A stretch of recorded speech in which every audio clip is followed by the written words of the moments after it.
This year marked the release of a series, Lazarus, directed by Shinichirō Watanabe. Watanabe is arguably the most recognisable anime director in the West, best known for works like Cowboy Bebop and Samurai Champloo, which introduced many viewers to anime for the first time. Both series were crafted with Western audience in mind, and often found greater success abroad than in Japan. What made them stand out wasn't just their Star Wars tone, but how Watanabe wove music into their very identity. Each show he directs centers on a distinct genre, from a jazz-infused rhythm of Cowboy Bebop to the hip-hop pulse of Samurai Champloo. And this relationship between music and storytelling has become the hallmark of his work. Watanabe's genius lies in his ability to fuse wildly different worlds. He can take a space noir and give it the soul of a spaghetti western, or set a samurai story against the energy of street culture. Even his later projects, like the retro sci-fi comedy Space Dandy, continue this trend of combining ideas that shouldn't work together, but somehow do. His creativity feels like spinning a wheel of random concepts and making them harmonise perfectly. With Watanabe's recent release Lazarus, you can probably tell that I was excited to watch this. Straight away from the first episode, you get a somewhat similar feel as Watanabe's previous works. Within the first 5 minutes or so, we are greeted with an escape scene, which really resembles a particular space cowboy. There is something so distinctive with how Watanabe directs. It gives this feeling that instantly sends you back to many of his works. So, we are given a familiar vibe with this show. But what is the story really about? Imagine this. It's the year 2048 and a new drug called Hupna has cured humanity of all pain, created by Dr. Skinner. It spreads across the world, taken by millions. 3 years later, the miracle turns to horror. Skinner reappears and reveals the drug will kill anyone who has taken it. But there is one solution if anyone can find him. He claims he has a cure. To track him down, a special task force is formed. Their name shares a title of a show, which of course is Lazarus. It's a brilliant setup, mysterious, high stakes, and packed with potential. It perhaps even says something about today, where we look for the next drug to cure or help us without really thinking of what damage it can cause. On paper, Lazarus sounds like a classic Watanabe. Stylish, thoughtful, and full of tension. But while the premise hits hard, the execution doesn't quite land. The world is supposed to be on the brink of extinction, yet no one seems to care. There are no riots, no chaos, no real sense of panic. People just seem to act as they were. Sure, some scenes show a little bit of discontent, but the overall feel is that people seem to not care for their own impending demise. For a director known for building living, breathing worlds, this one feels strangely flat, like a beautiful backdrop with no pulse. Then there's the cast. Our lead, Axel, looks and moves like he could be Spike Spiegel's long-lost cousin or Mugen's Karma twin. You can see Watanabe's signature cool style all over him. The confident posture, the slick moves, the effortless dialogue. But that's just it. It feels like a performance. In Cowboy Bebop and Samurai Champloo, the characters didn't tell you they were cool. They were cool. It came from the way they lived, the way they carried their pain, the way they just existed. Axel, on the other hand, feels like he's been engineered to fit that mould, checking boxes rather than earning them. He and the rest of the cast aren't terrible by any means, but for a Watanabe series, they come off as hollow. Lazarus has the surface of something great, the look, the sound, the concept, but not the soul that usually defines his work. Speaking of the rest of the cast, they aren't any better. I had to Google their names. They're so forgettable.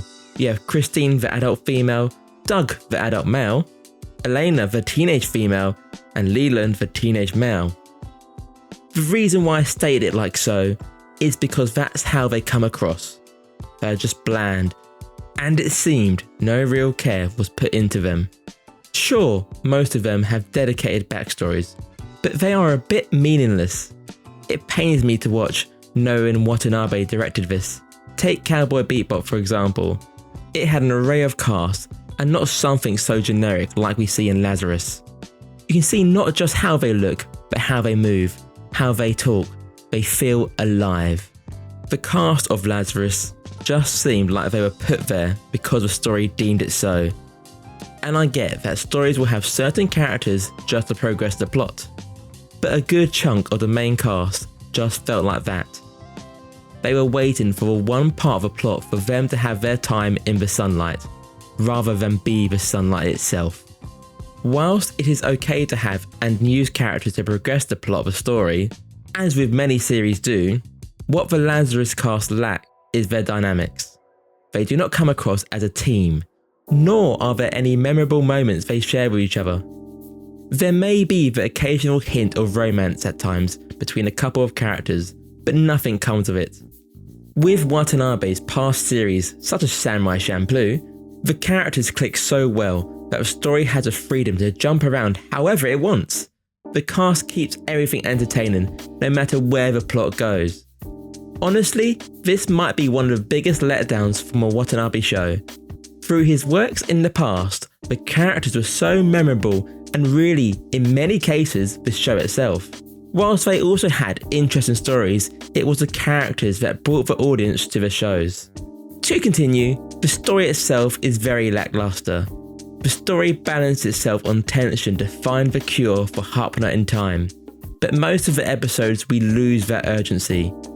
In a way, like many of Watanabe's other works, many of the episodes became its own standalone episode that just so happens to slightly revolve around the story. He likes to almost make each episode its own standalone short movie, which in the case of Lazarus may be where the story fell short. Whilst individually these episodes are not bad, they do take away from the atmosphere of the world, as if to say the danger and mystery of the world becomes distant.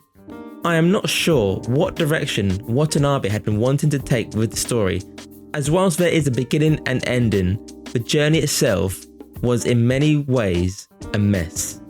Like most of Watanabe's works, Lazarus has a heavy focus on the soundtrack.